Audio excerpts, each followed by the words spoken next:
I got a comment the other day on one of my really early videos saying, "You sound like a market socialist." Now, this was back when I really had no clue what I was talking about. I still don't, but imagine even less. But in the last few months, I have become more interested in market socialism. So I just thought it was interesting that someone identified it in my talking points long before I even knew there was something called market socialism. So I thought I'd look into market socialism a little more, and who better to learn it from than big homie Professor Richard Wolff, who is quickly becoming one of my favorite anti-capitalist communicators. What interests me about market socialism is that, despite what I think many leftists seem to feel, and I apologize if I'm mischaracterizing something here, but I don't think that markets are necessarily a bad thing. Now, free markets are demonstrably the dumbest idea ever, and a market where the profit motive exists will seemingly always lead to exploitation. But in a previous Richard Wolff video we watched, we learned that markets do not necessarily equal capitalism. Capitalism is about deriving profit off of someone else's labor. A market system, on the other hand, can be broadly seen as a method of distribution of goods. It's a way of deciding how many bacon-scented candles we should manufacture this year as opposed to last year, for example. Now, markets are not the only way to do this. That seems to be the topic of this video. Another method is central planning, in which the state or some other centralized, publicly owned authority decides how many bacon-scented candles we should produce. And there are, I'm sure, a number of ways to attempt to do this. I know Chile in the 70s apparently built a supercomputer that would help them determine how much of a given commodity they should produce. I really don't know too much about central planning. I'm gonna be honest, we'll probably explore that in the future, but on the surface, with my admitted lack of knowledge, as a means of determining how much of a commodity we should produce, markets do feel like a logical choice to me, at least while we still have a society that uses currency, I guess. I do genuinely think that markets can be an efficient and effective way of redistributing goods that doesn't involve, say, a supercomputer. So there are ways to combine the economic and philosophical principles of collectivist-based ideologies with markets as a method of resource distribution, while still avoiding the greed and various problems that come with the profit motive. Now, with that said, I think there are a lot of things that market solutions are not good for. Healthcare, for example. Markets should have absolutely no say in healthcare. Then there are things where I think maybe a mixed approach could work. But then even further, I do think there are certain places where I think the efficiency of market systems does shine through. Namely in, I would say, non-essential goods. Think that bacon-scented candle. If I or others want to spend some of our extra spending money on bacon-scented candles, then I think a market system could be a good and efficient way of determining how many of those we should make every year. Or giving an incentive to create the worst possible bacon-scented candle that, say, burns out quickly so that I'm forced to spend more of my money on more of your bacon-scented candles. To me, this is more of a problem of profit as a motivator, not necessarily markets as a method of redistribution or determining how much of something to produce, basically. But ultimately, I don't have a particular love or bias toward markets, and I'm totally open to marketless systems. As long as we end global worker exploitation, that's really the only thing that matters, and guaranteeing a high-quality life for everyone on Earth. So let's hear it from the big man himself. Let's see what I got wrong. Ask Professor Wolff, what is the difference between market socialism and centralized socialism? Let's get it. This is a response to Gabriel Bueno, a member of our Patreon community, who asks about market socialism versus centralized socialism. What exactly is meant there? How does it relate to the old and new socialisms we've been talking about at Economic Update?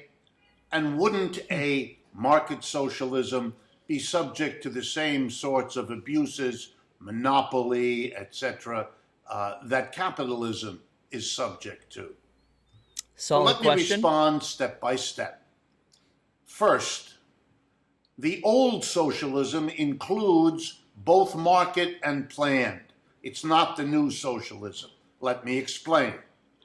In the old socialism, the socialism that comes out of the second half of the 19th century and really is the dominant form of socialism in the 20th century, had a dispute between market socialists and planned or centralized or state socialism. Interesting. Dude, sometimes, and I don't mean this necessarily derogatorily, but it feels like all these branches of socialism, I think I've said this before, it feels like branches of religion where like schisms happen and then some people go off and do this, some people go off and do that. Like we just did reform versus revolution the other day. That feels like I'm sorry if this is offensive or something, like the Sunni and Shiite split for socialism? I don't know. There's just so many denominations. It's like fucking Christianity, like tons of different ways of thinking about these things, which to me, again, I don't mean derogatorily. It just means there's a fuck ton of nuance with this, unlike conservatism, which there's pretty much just one thing, period, and that's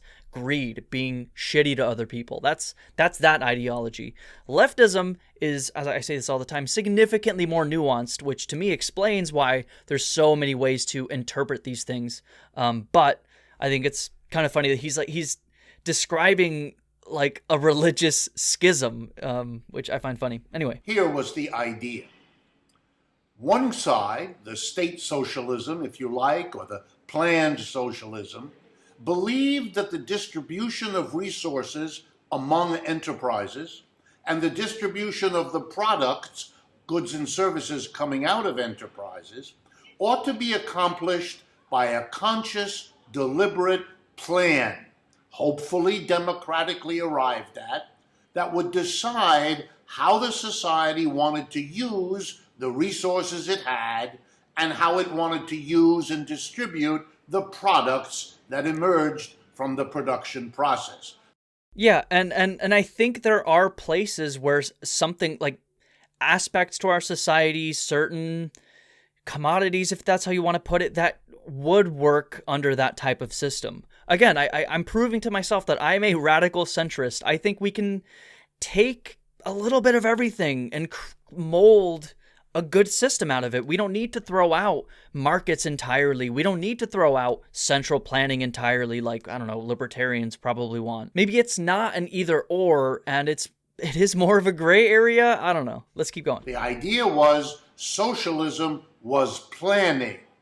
But there were others who said, no, socialism is about how you organize the society as a whole, how you organize production, how you organize politics and culture, but there is no problem in a socialist society using markets to distribute resources and products. Okay. Letting good little mini history lesson. Different enterprises bargain and negotiate with one another and accomplish distribution that way. Yeah, and I'm assuming this is all absent of Marxism or communism more specifically, where communism seeks to achieve a moneyless society.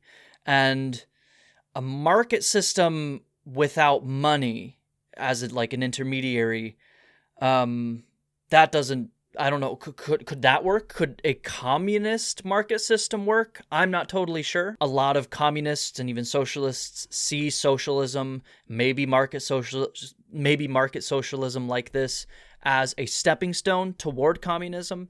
But yeah, I don't see how anything he's describing here, anything we've been talking about could achieved in a Marxist future, or rather, I said that weird, like, using markets in a system without money, I guess is all I'm saying. A system that doesn't have money, I'm not sure, like in my head, something's not computing, but feel free to correct me in the comments as always. The latter group was called market socialists, and the other one was called planned socialists. They both agreed that the government, for example, should provide basic services to everybody. Let's go. Education, housing, medical care, transportation, and so on. That it should guarantee everybody a job, so forth. But the distribution arrangement was disagreed on. Planning for one group, market socialism for the other. When I talk about old and new socialism, I mean something new that is different from both the market and the planning. I mean a socialism that is concerned in a prioritized way with the organization of the enterprise, of the factory, the store, the office. Not in the old way that a small number of people at the top make all the key decisions and the average worker, the clear majority, having to do what that small minority tells them to do. Yeah.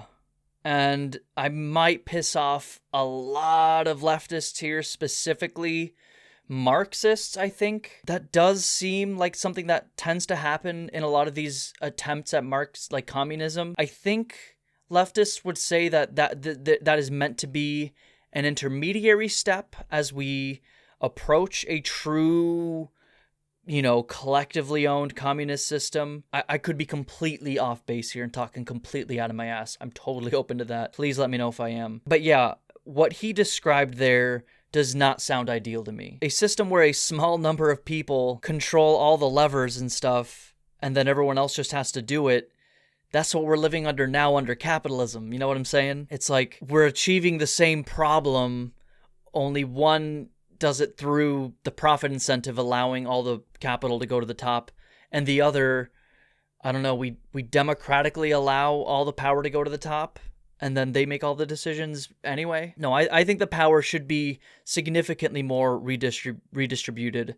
In terms of what I want for the world, I'm more leaning towards supporting democracy. Democratic socialism is another thing I find very interesting. I'll probably be called a lib in certain circles for saying that I don't really love the authoritarian tendencies of a lot of these attempts at socialism, even if you're claiming that they are, temporary.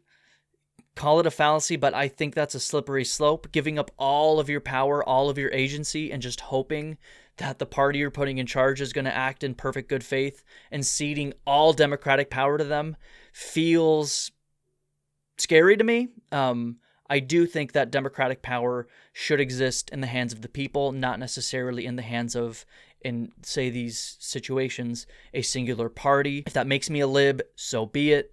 I'm just giving my opinion here.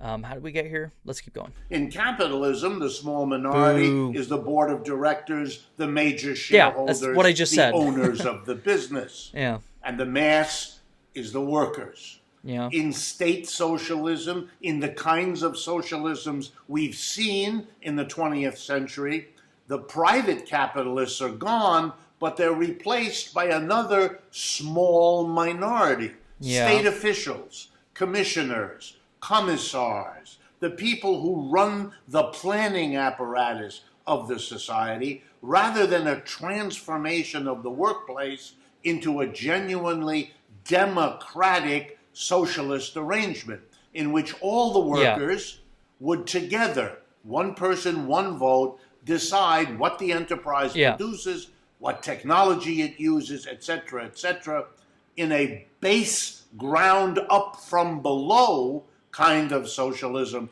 That's a new focus because the old socialisms didn't do that.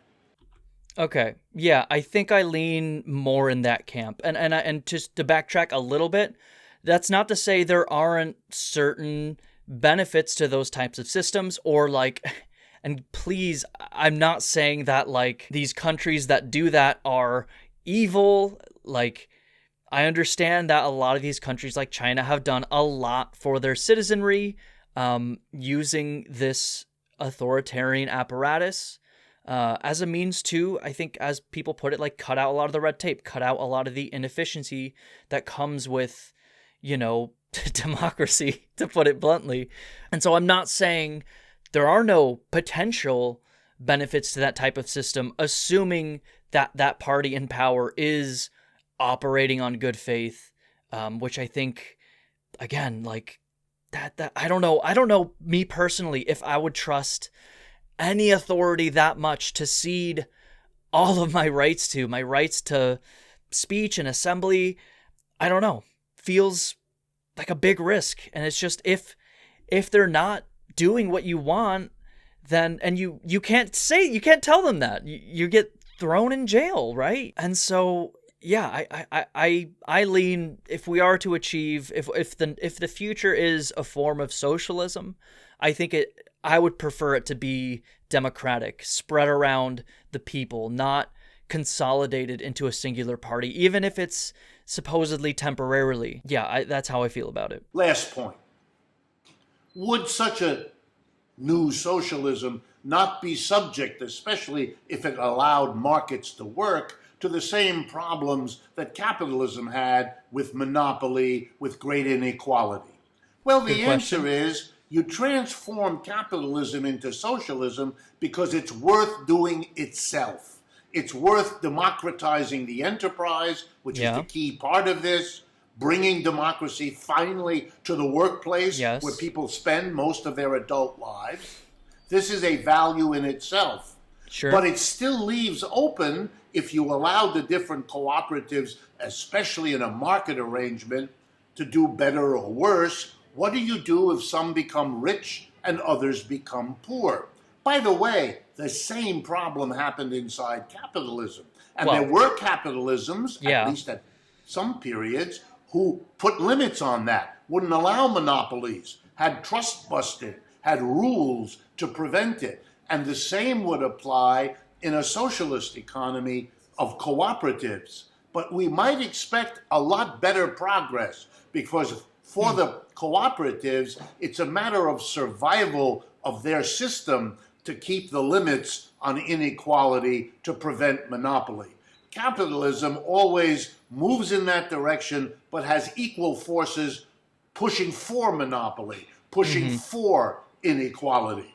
So I think the prospects would be better in socialism. But socialism is worth doing because of the transformation of the workplace, whether or not that can also extend to doing something about the inequality, the monopoly, and so on that has always plagued capitalism, and that I think would be better treated, although it would still be a problem, within a socialist economic system.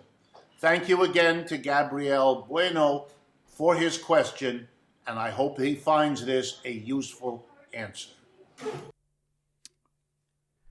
Okay, that's pretty interesting. Yeah, and this is something I have thought about. In a market socialist system, I mean, that, like, money still exists, you know, technically profit still exists. It's a question of where does that profit go? And I think, morally speaking, it's the right thing for that profit to go back into society and not into the pockets of an individual or individuals, just a small number of individuals. That is a philosophical and moral choice that people have to want. Like, if I became a billionaire, let's say, I would like to think I would want my excess profits beyond my ability to provide for myself and my family a comfortable and fulfilling life to go back into society. Let's say, you know, in a market system, you created something that people want to use. You should be rewarded for that to some extent, right? But to the degrees that we're seeing it now, we should say publicly that you know, that type of shit can't happen. That type of shit should be regulated. So I think that's kind of what Professor Wolff was saying here. Because, like, until we achieve communism or whatever, assuming that that's possible, where we are in a truly moneyless society, not necessarily against that idea, but while we still are in this intermediary step where we do have a, you know, currency-based society, and we do, let's say, establish market socialism, profit will still exist. Markets will still say one thing is worth more than the other. And if you're producing that one thing or create that one thing, technically more money would go to you. But again, I think it's just, correct me if I'm wrong, I guess, but to me, it's just a moral statement. It's a philosophical choice to say, actually, it's better if that profit goes towards society. It's better if that profit goes toward making our world a better place for everyone than just going into your pocket. We can still guarantee you a good life, the person who invented that. You will still never have to worry about anything ever again. You'll never have to worry about your house getting taken away from you. You'll never have to worry about, you know, going bankrupt due to a healthcare problem, things like that. But we use that profit to make the world a better place rather than having it sit in your coffers doing absolutely nothing. Someone else more knowledgeable than me try and expound upon what I'm getting at here. Tell me where I'm right and what I'm missing in the comments, please. You guys always leave great, interesting, detailed comments. I really, really appreciate that. And let me know what you thought of Professor Richard Wolff's statements here. How do you feel about market systems versus centralized systems? I think I still lean toward market systems having their positives, but ultimately a mixed approach where some things are centrally planned and other things, like I said at the top, like non-essential goods is how I would put it, we could maybe, put in a market system. But again, profits should be socialized. You know what I mean? Instead of how we currently do it, where losses are socialized, profits should be socialized, I guess, philosophically, morally. I don't know how else to put it. That's just like a gut feeling I have. So yeah. Oh yeah, just saw this comment here. I feel like luxury items could still maintain a market system. Anything that is necessary for human life, such as healthcare, housing, utilities, education, prisons, etc., shouldn't operate under a market system. Yeah, I think that's a solid take. Now, how do we overcome the Pavlovian response many have to the word socialism that has been demonized by the media? Yeah, honestly, I want these leftist, collectivist ideas to win. But he is absolutely right that there is this Pavlovian response to socialism, which is why, I've been trying to avoid it in my thumbnails and my statements by instead saying leftist or collectivist. I'm not scared of this word, but I do think a lot of people are. I'm seeing people I respect who are intelligent and yet who curse socialism, mistaking it for the ills which capitalism actually brought us. Absolutely. It's simply that market socialism is a fairly broad and somewhat amorphous idea. Throughout the decades, there have been many numerous theories proposed and experiments brought forth which contain many variants in the degree of state involvement, as well as how much laissez-faire a socialism pursued via some degree of market forces would or should entail. China, Vietnam also refer to their economies as market socialist. Cuba allows for a degree of individual proprietorship, and self-employment. Okay. Again, lots of really interesting things to discuss here, so let me know your thoughts in the comments.